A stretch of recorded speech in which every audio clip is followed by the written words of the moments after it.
Hello, children.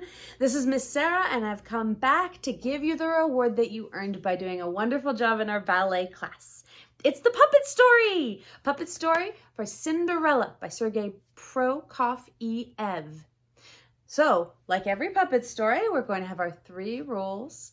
We have to have quiet mouths, quiet hands, and quiet body. And that just means you're going to sit on your bottom and put your hands on your lap and not touch other things. Because when we have our reward, we want to enjoy our reward. We can't enjoy it if we forgot to pay attention. So, here we go, the puppet story for Cinderella.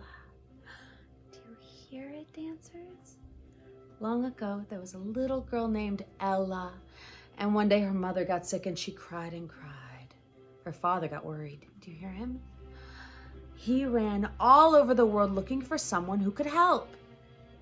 He found a lady who had 2 daughters, and he thought if he brought them home, that Ella would never be lonesome again.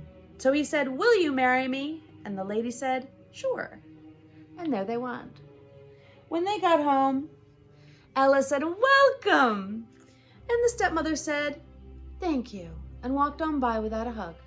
The stepsister said, "Who's that?" And the other one said, "I think she cleans the house." And Ella was even lonelier than she had been before. But after a while, she noticed no one was taking care of the house, and she loved the house. So she took care of it. She swept the floors.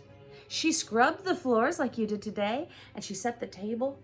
And one day it rained very hard, and it was cold. So she made a big fire, and someone came to the door.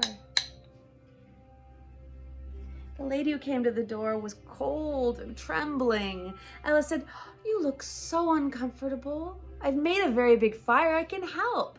Come inside and sit down." So she sat the lady in front of the fire. And her mean old stepsister said, "Who's that? Make her go." And Ella said, "Please don't listen to them. I have soup. Let me get you soup." Ella went off to get soup. And when she came back, the lady was gone and the fire was gone. Even the logs. The fireplace was empty. And she put her hand on the ground looking for something to explain what happened. And the stones were cold. And when she got good and dirty, her stepsisters found her after looking all over the ground. They said, "You're covered with cinders. Ha, Cinderella." And her stepmother ran inside and said, "We're going to the ball." Ella said, "Me too?" Stepmother said, "Sure." But she didn't mean it. Everyone ran upstairs to go get dressed for the ball. Ella had to do extra to clean up. And when she got downstairs, her stepsisters and her stepmother had run off to the carriage. She ran behind and said, "Wait," but they didn't. Ella turned around and saw a lady. The lady looked like she was walking through a glittering fog. When the lady saw her, Ella felt like she knew her, but did not know how. And she said, "Shh," and spun a suit new. And Ella knew her. All of a sudden, Ella was in her garden, but it was different than it had been before. She met 4 fairies. The fairy of the spring moved her tiny feet and gave her pearls and lace for her dress. The fairy of the summer moved slow and lazy and gave her a tiara for her hair. The fairy of the fall jumped fast and hard and gave Ella a cape for her shoulders. And then the fairy of the winter gave her glass slippers and said, "These you keep." And that was when fairy godmother turned Sutenu, and the tree in the garden began to tremble.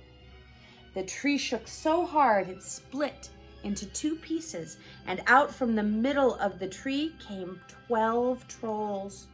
When the trolls marched, Ella could feel the ground shake, and the sound of it was much like a clock. They called off 1, 2, 3, 4, 5, 6, 7, 8, 9, 10, 11, 12.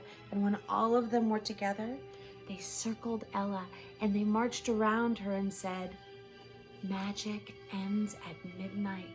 They ran so fast, they made her look like the center of a clock, and she flew up in the air and she changed. And they became a carriage who lifted her up and drove her all the way to the ball. At the ball, she met a boy, and they danced and they danced and they had a very good time. And at the end, she saw a troll and she remembered the magic ends at midnight. Thank you. And she ran off as fast as she could and left her slipper. But she didn't care. When she got home, she was so happy. She slept and dreamt beautifully. Even in the fireplace, she was just so pleased. But the boy was not pleased. He went all over the world looking for her. He tried the shoe on people in India, in Spain, in Russia, and in China. And when he got home in time to see the stepmother trying to get the shoe on the stepsisters. And the stepmother didn't want Ella to try it, so she said, stay in the kitchen. And that's when the prince said, no, let her try it too. When he put the shoe on, she put the partner on. And when both shoes were on, she changed. And the fairy godmother appeared and said, and brought them into the garden where they got married and lived happily ever after. Go ahead and stop the music. That was Cinderella by Sergei Prokofiev. And I'm going to say Sergei and you're going to say Prokofiev. Ready? Sergei Prokofiev. One more time. This time I won't say it. Sergei.